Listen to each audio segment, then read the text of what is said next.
In the course of this microcycle, a growth hormone is formed that is indispensable to cellular division. This phenomenon has been observed repeatedly in vitro cultures. If, under the effects of stress, or for that matter, any biological perturbation, the blood's inhibitors are diminished to any considerable degree, the somatid's microcycle evolves into a cycle that is both different and polymorphic. We then see the appearance of the various stages of a macrocycle, 13 additional phases in all. First, we notice a bacterial form that is the normal evolution of the microcycle when the inhibitors have been diminished. This endogenous bacterial form has been observed by many researchers, Germany's von Bremer being one of the first.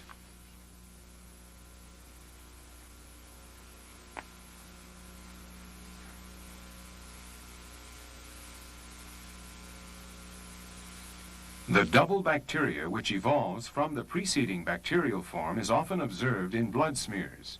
Its particularity is the ability to divide itself by scissiparity to form rods.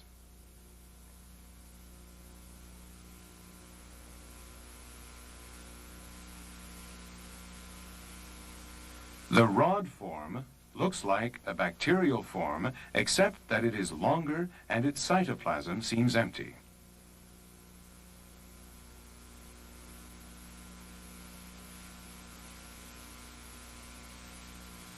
It should be noted that this bacterial form possesses two terminal spores.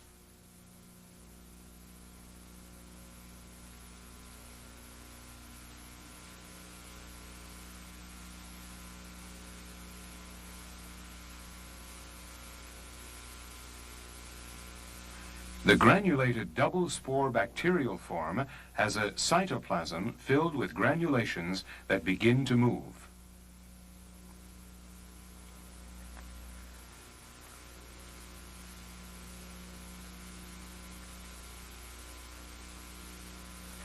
The maturation of the granulated double-spore bacterial form results in a mycobacteria well known to microbiologists. The cytoplasm is also self-developing.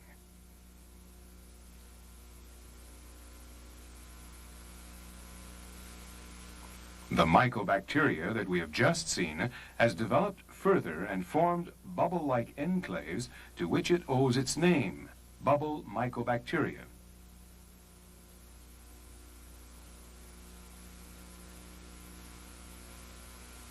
Here we see the bursting of the bubble mycobacteria and the release of the elements of its cytoplasm into the medium.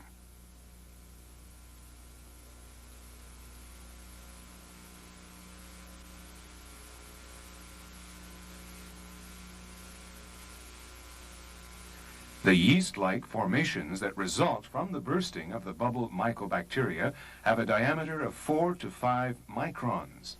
Even at this stage, they give evidence of a centrosome.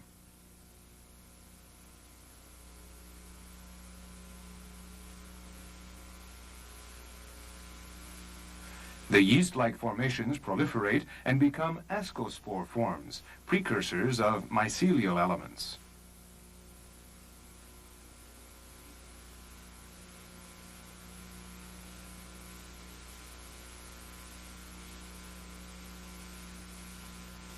From an assay form, we can observe the formation of a thallus, in which the cytoplasm gradually takes shape to constitute the young mycelial form.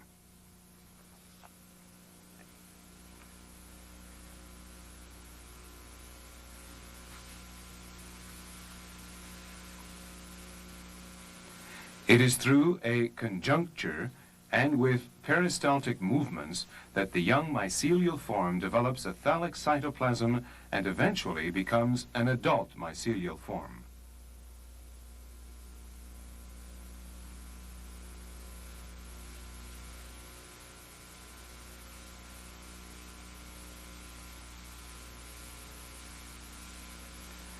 When this mycelial element reaches full maturity, its cytoplasm is extremely active.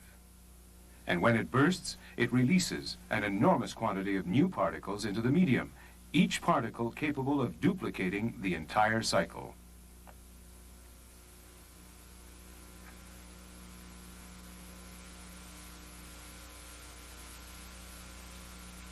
Emptied of its cytoplasm, the thallus has a fibrous appearance.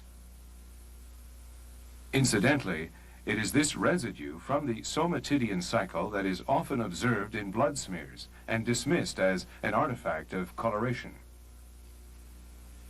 It must be underlined that these forms of mycelial characteristics do not answer to any of the criteria of fungal growth.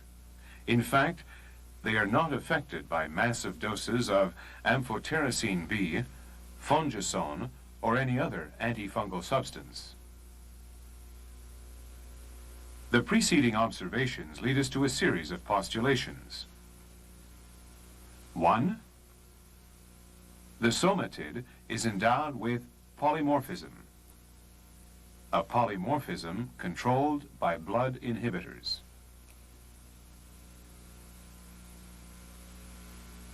2. Growth hormones are generated during the somatidian cycle. 3.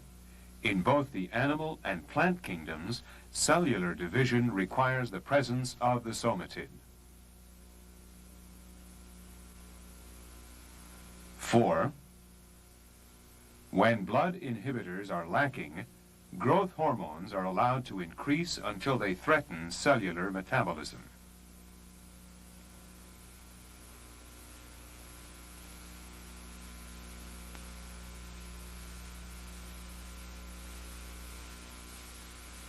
Five, all degenerative diseases are a consequence of this disorder.